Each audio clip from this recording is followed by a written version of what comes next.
Draw the words another time then. This is 300 years, more than 300 years into the future.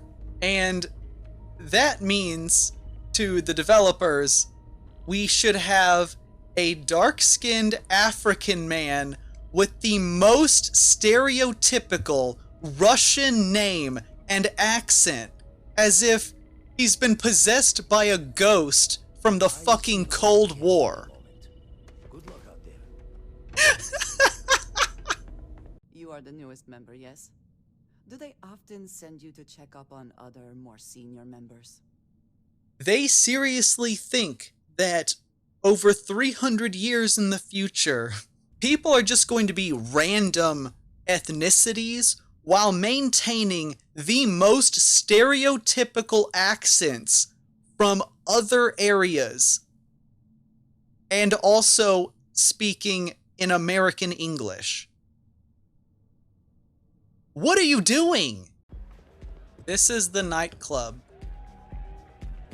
There is not one stripper or prostitute in the entire city. There is not one in the entire game universe. No one in this entire universe is attractive. Everyone is ugly, all body types are disgusting, and the armors don't look good at all, except the Starborn. But everyone is just fucking disgusting. There are certainly no lolis. There is no one that is good looking. So this is a future where everyone is fucking ugly and annoying and immortal. And there's just nothing to make you want this universe to continue existing. So really, the hunter is the only sensible person, because he just keeps going through cycles and killing everyone in his way. Which is naturally what I do as well, because it's the only thing that makes sense. I really thought that we were gonna get into some interesting topics, especially around the multiverse and the Starborn and the artifacts. There are no answers. You never find out who created any of this stuff. You don't know why the Starborn exist or why they're able to go into other universes. It's never explained how there are multiple versions of the same Starborn. I still don't understand how the Hunter and Keeper Aquilus can both exist in the same universe. Every time you meet the Emissary and the Hunter, they're always doing the same shit, but they also talk about it as if they've been through multiple cycles, and so they have the experiences from some of their other versions, but they don't, because every single one is isolated, and they don't know what's happening in other universes. But then, how does that work? How are there multiple copies of the same individual after they become Starborn in the same universe? There's too much that's not explained, on top of the fact that you just get alien spacesuits and alien spaceships by becoming Starborn. It's like it's just part of you given to you when you materialize in another universe. Why? How is that possible? There's no answer to this. And I guess it's supposed to be part of the cool mystique of the universe that you just don't know. But it's more like plot holes. The confrontations with the Emissary and the Hunter really don't make sense because they keep talking about it as if this is always what happens, but they're choosing not to change what happens. And how can they have remembered all these cycles where they've done the same thing if only one of them can enter the Unity? Because that means that, okay, if in Universe A, the Hunter kills the Emissary, which is what should happen, then the Emissary doesn't know what happened in that universe because they fucking died. So how are they talking about it like they know that confrontation is always going to happen in the same place at the same time, if the copies of them that experienced that were killed? Or am I wrong about that and somehow they've both survived multiple cycles, but then that doesn't explain how their relationship is so hostile? Look, I'm beyond the 6th run of the game's story, and it just doesn't ever make any more sense. And that's not even mentioning how when you finally reach the Unity and you think you're going to get some answers to these interesting questions that Todd Howard bragged about them tackling, that does not happen.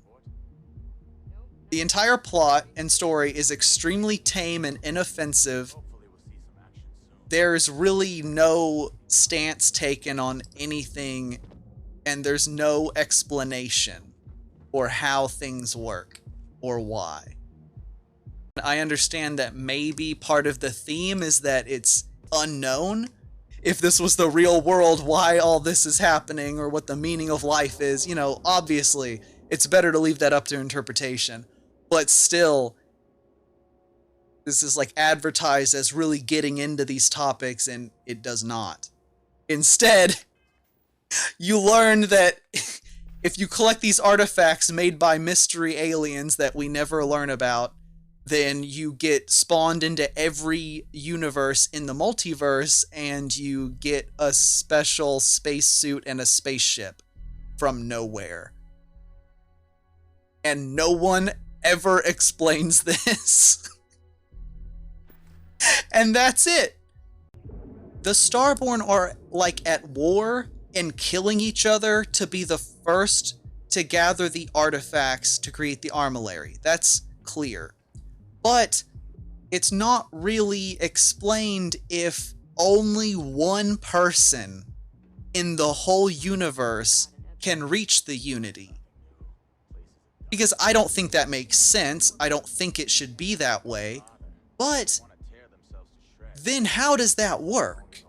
Because obviously if you team up with either the emissary or the hunter, they are not permanently trapped in that universe. They wouldn't give up their only way to escape by letting you use the artifacts. So that's not what's happening.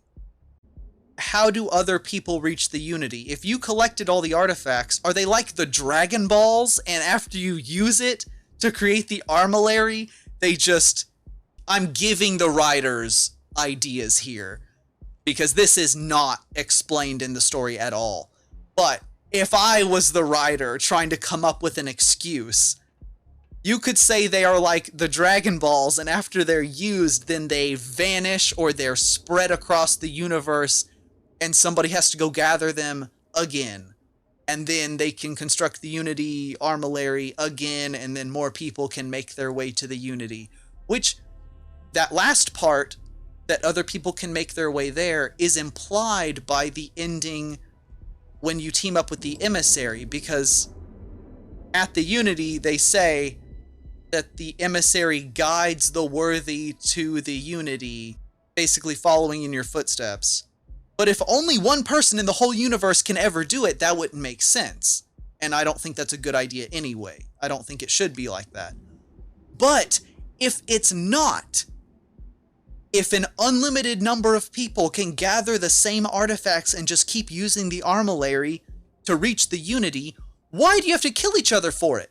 Just wait your fucking turn. This is never answered.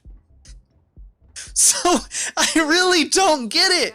There's so much that is just not explained, and it makes the story hard to understand. Fallout 4 had more attractive characters. The face creator was actually better.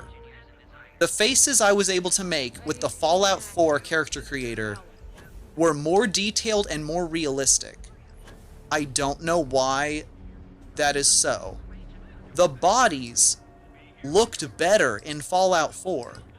All the bodies in this game are disgusting. If you make somebody really skinny, it looks unnaturally skinny and obviously unhealthy, and the hips look wrong.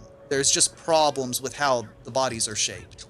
I feel like if I said less than 5, it would be too harsh, because at least, like, I mean, somebody put this together and it looks alright.